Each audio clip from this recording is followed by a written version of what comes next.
de iniciar a sessão, porque o tema tem sido debatido na imprensa e nas redes sociais, eu me permito dizer algumas breves palavras a propósito do debate que está em curso na sociedade e na imprensa. Na vida, às vezes, existem tempestades reais e, às vezes, existem tempestades fictícias. Acho que nós estamos diante de uma delas.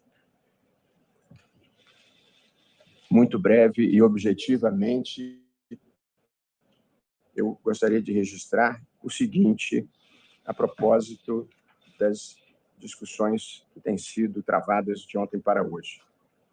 Em primeiro lugar,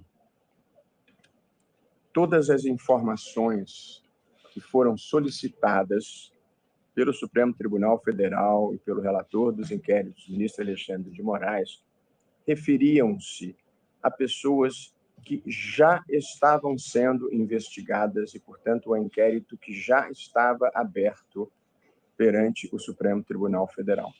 Informações voltadas à obtenção de dados diante da denúncia de reiteração das condutas de desinformação e de circulação de ataques à democracia e de discursos de ódio. Portanto, em nenhuma hipótese e em nenhum caso houve fishing expedition dirigida personalizadamente a qualquer pessoa de maneira aleatória. Informações para instruir inquéritos que já estavam em curso. Em segundo lugar, e muito importante, todas essas informações solicitadas eram informações públicas, solicitadas ao órgão do Tribunal Superior Eleitoral, que fazia o acompanhamento das redes sociais. Portanto, não houve aqui nenhum tipo de investigação de natureza policial ou investigação que dependesse sequer de reserva judicial. Era acompanhamento de dados e informações, notícias e postagens em redes sociais para verificar se ali havia alguma conduta criminosa ou alguma conduta que estava sendo investigada no âmbito dos inquéritos do Supremo Tribunal Federal. É muito importante deixar isso claro. Não houve pedido direcionado aleatoriamente a qualquer pessoa. Em terceiro lugar, o condutor dos inquéritos aqui no Supremo, diversos inquéritos da fake news, das milícias digitais, da tentativa de golpe e os seus diferentes desdobramentos, eles são conduzidos aqui no Supremo Tribunal Federal pelo ministro Alexandre de Moraes, como é próprio dos inquéritos, são conduzidos por um relator e quando há alguma decisão que envolva reserva judicial ou alguma complexidade, ela é ratificada pelo plenário. Por acaso, o condutor do inquérito era também o presidente do Tribunal Superior Eleitoral. Portanto, eram a mesma pessoa, condutor do inquérito e presidente do Tribunal Superior Eleitoral. De modo que a alegada informalidade é porque geralmente ninguém oficia para si próprio. E, portanto, como as informações eram do presidente do Tribunal Superior Eleitoral para o condutor do inquérito, elas não eram formalizadas no momento da solicitação. Por isso havia algumas solicitações informais. Mas quando as informações chegavam, elas eram imediatamente formalizadas, inseridas no âmbito dos processos e dada vista ao Ministério Público. Portanto, não houve nenhuma circulação de dados ou informações que não estivesse documentado adequadamente no processo. Uma outra percepção equivocada que circulou a propósito deste assunto foi que haveria iniciativas de ofício, independentemente de provocação pelo Ministério Público. Muito importante observar, o Tribunal Superior Eleitoral, sobretudo em questões eleitorais, ele tem o que tecnicamente se chama poder de polícia, que significa poder de fiscalizar e poder de reprimir condutas impróprias, condutas irregulares. o poder de polícia é exercido, e esse é o termo técnico, de ofício, ou seja, independentemente de procuração. De modo que o TSE tem o dever jurídico de atuar sempre que exista a circulação de alguma desinformação que ofereça risco ao processo eleitoral ou ao processo democrático, do qual o processo eleitoral é uma decorrência. Portanto, a ideia de que foram iniciativas tomadas à margem da lei é completamente equivocada. É uma desinformação jurídica. O poder de polícia é exercido de ofício. Basta a verificação de que exista alguma coisa errada ou potencialmente errada acontecendo. Eu ainda gostaria de lembrar, em nome do tribunal e em defesa do ministro Alexandre de Moraes e dos ataques impróprios e injustos que tem sofrido, o contexto em que esses procedimentos se deram, para que não se faça um revisionismo histórico abstraindo do que nós estávamos vivendo naquela conjuntura de risco grave para a democracia.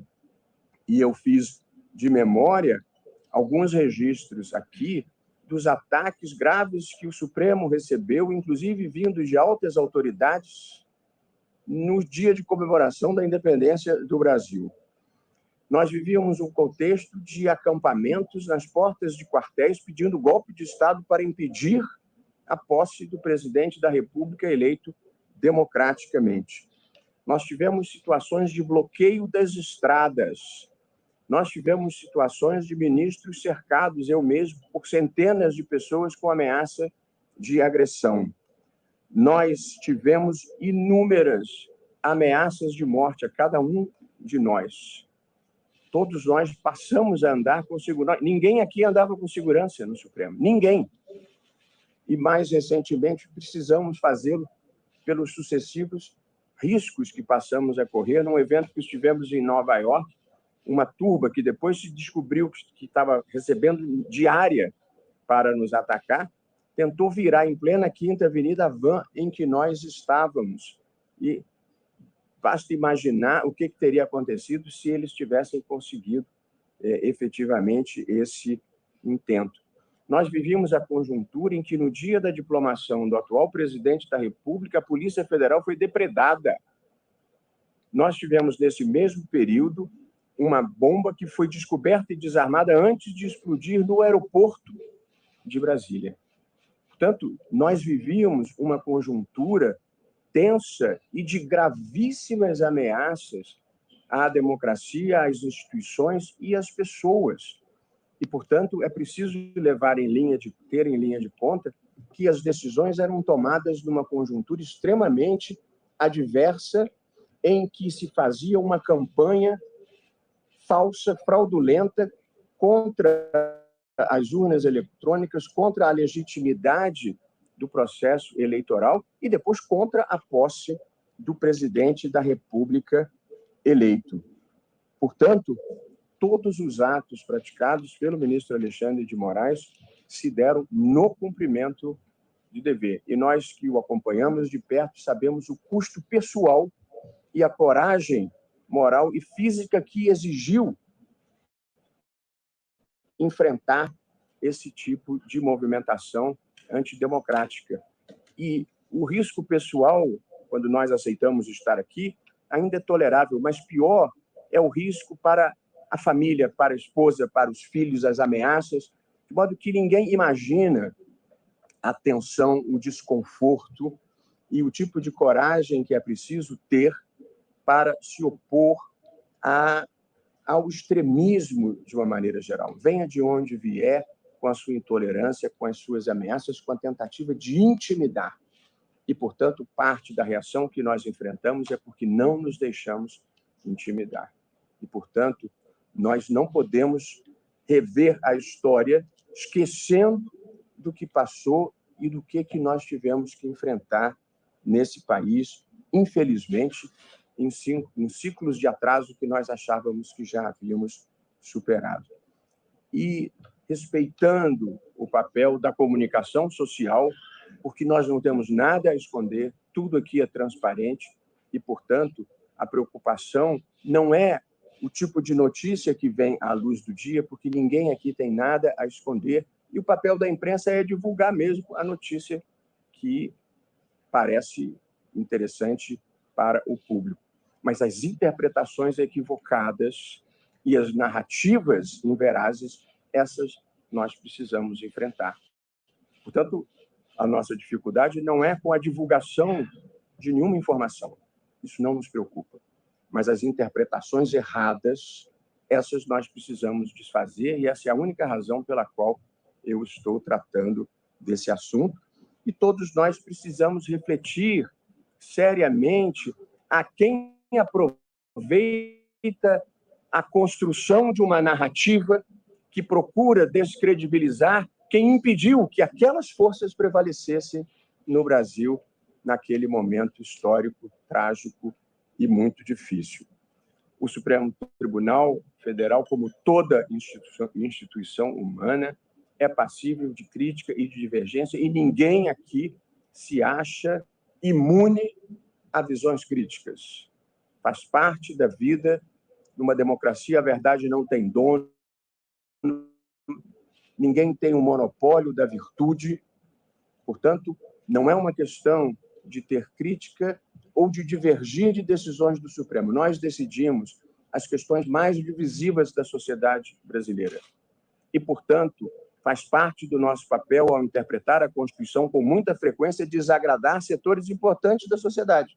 Às vezes ao governo, às vezes à sociedade civil, às vezes aos ambientalistas, às vezes ao agronegócio, às vezes aos indígenas. A gente está sempre sujeito a desagradar algum segmento, e numa democracia todo mundo tem o direito de vocalizar a sua insatisfação, e nós convivemos muito bem com isso. Porém, nós somos comprometidos com a Constituição, nós somos comprometidos com a busca da verdade possível numa sociedade plural, nós somos comprometidos com a democracia e comprometidos com fazer um país melhor e maior.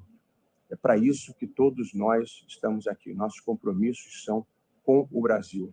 Nós não temos lado. Nosso lado é o Brasil, a democracia e a proteção dos direitos fundamentais. Portanto, não somos imunes a críticas, mas ninguém suponha, em algum momento, que esses não sejam os nossos compromissos. E, portanto, queria prestar esses esclarecimentos de fato, que considero muito importantes, e, de novo, para tudo nós temos uma explicação legítima do que é feito aqui. Nada é feito nas sombras, nada é feito na surdina, tudo é feito para cumprir a Constituição, as leis e para o bem do Brasil. E, por evidente, alguém pode pensar que o bem esteja em lugar diferente, porque assim é próprio da democracia e das sociedades abertas.